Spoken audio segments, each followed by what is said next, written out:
Well, howdy everybody, Colorado Biker here again, and I am out for my daily walk as usual. And yes, I know I've been remiss in video recording. I've got a lot going on with work and all sorts of crazy stuff, so I've still been doing my walk. I just haven't been recording it. So, and I was thinking on topics and just kind of getting everything together, do some more videos. So this video is going to be about something a little bit different, and it's going to be on what it is to be a prepper, and specifically, what kind of prepper are you? That's a big question. Now there's a lot of different types. Okay, there's a lot of different types. There are what I call the extreme doomsday people. Okay, there's a couple different types of these. One of them is just the person who believes that everything is going to shit, it's all going downhill, something's bad is going to happen, you know, some massive cataclysmic event, whether it be an EMP, massive earthquakes, meteor strikes, stuff like that. And theirs is based on something physical, something tangible, you know, something that is, you know, possible, incredibly remote possibility, but it's still a possibility.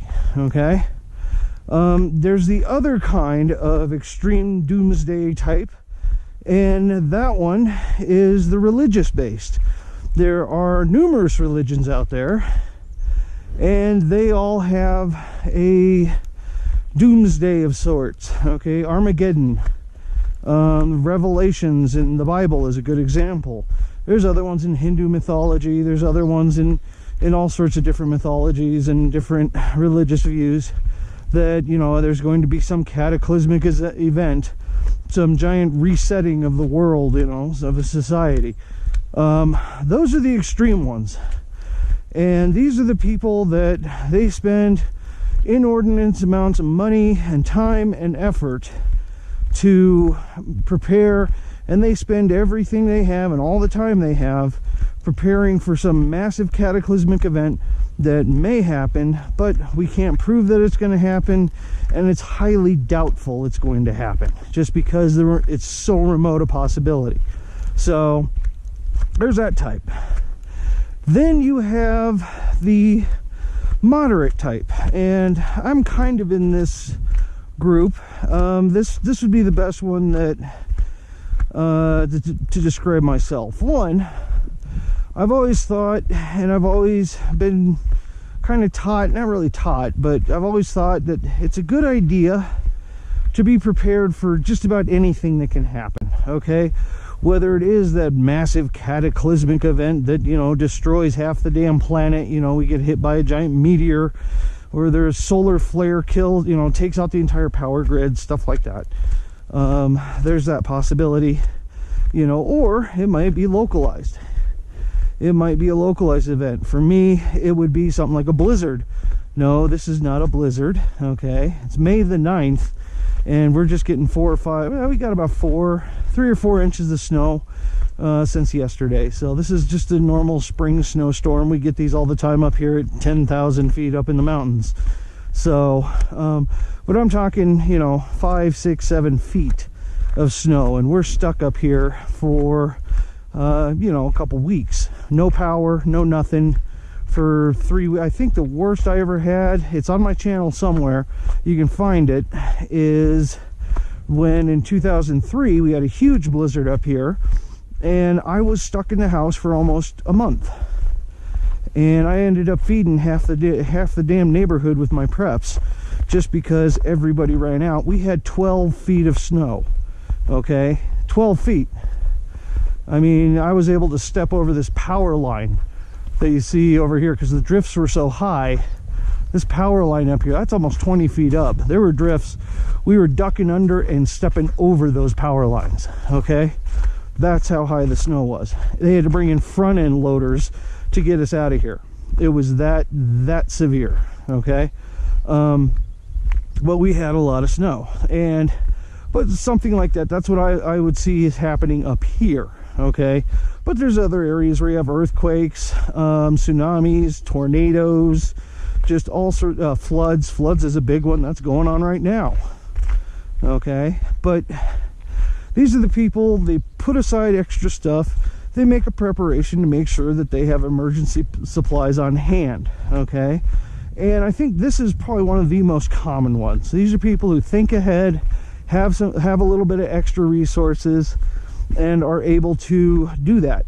And I think everyone should do it to some extent. Even if you only have a week's worth, it's still worth having, okay? But they're the moderate. And we tend to prepare for just about anything, okay? That's anything can happen. It's always, you know, there's always possibilities here and there, you know. So that's the majority, I believe. And then you have what I call the casual prepper. These are people who, they're the ones that get started in it and do it occasionally and just a little bit here and there, you know, and they might have 3 or 4 days, maybe a week's worth of extra supplies, things like that. Just a little bit, you know, just to make sure that they've got a bit, and they get into it, and they get into it for a month or so, or a couple months, and they go, you know, full steam, and then they figure out that, wow, there's a lot more to this than I figured. You know, they thought it was going to be easy. Well, no, it's not something easy. It's something that you're going to do for a long time, okay? Especially to be adequately prepared for a medium to long-term event. It's something that you really have to consider. So that's your casual guy. You know, these are the people that they buy the prefabricated, you know, the buckets of food and stuff like that. They put that aside. So, oh, look at that. There's the snow. It's pretty. And there's a lot. It's still coming down. That's beautiful.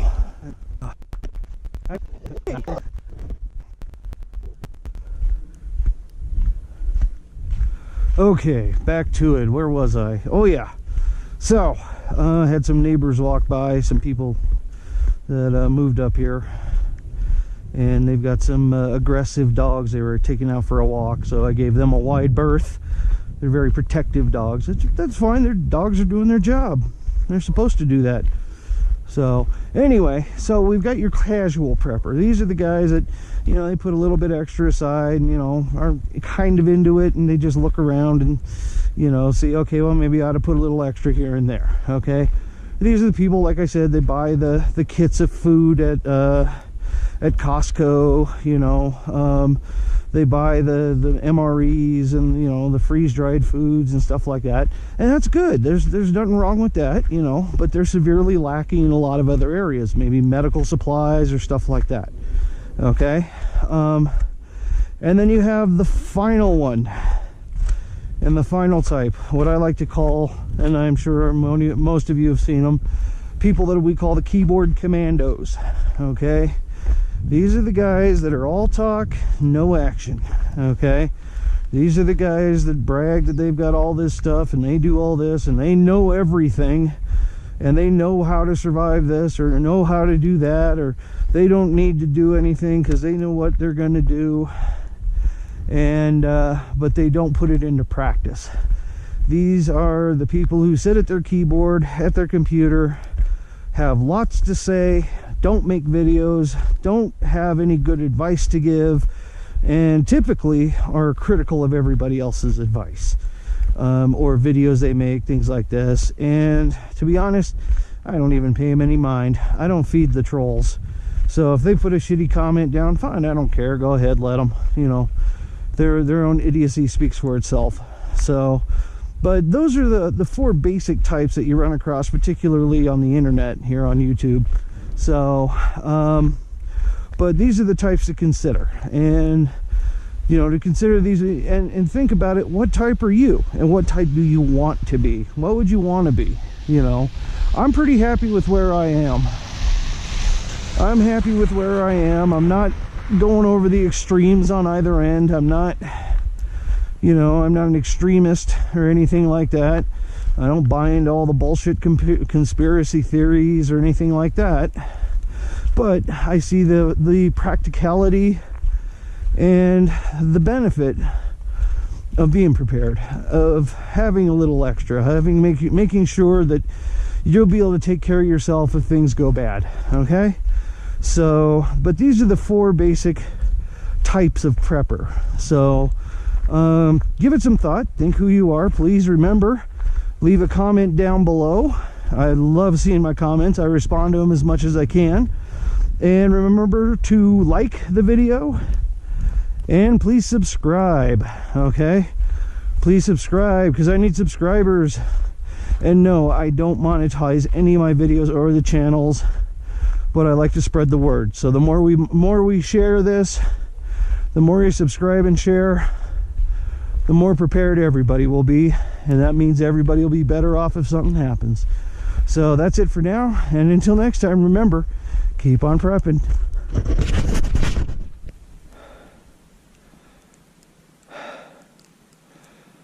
This is why I live up here.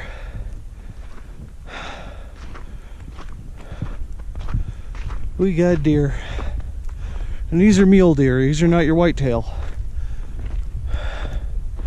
And this is just a few houses away from my house. They come by and they try and eat my garden all the time when I have it in the summer. I gotta fence it up real good and keep them away. And they can tell, they know they're safe in the neighborhood. And that's why you can see they're very used to people. Little sibling rivalry there. Huh, girl?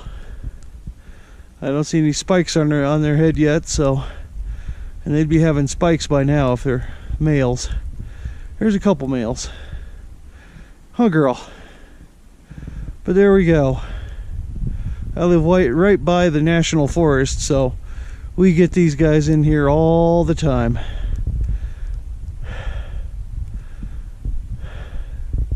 Looks like the neighbors threw out a handful of corn to treat them because it's snowing, but this is the best time of year for them. This is when all the sprouts are coming out. That's what she's digging for, is all the little small sprouts, the really nutritious sprouts of the plants. So just use my crossbow or my bow and there's dinner. But that's what I like doing. But I love them. They're great critters. What you doing? You coming over here?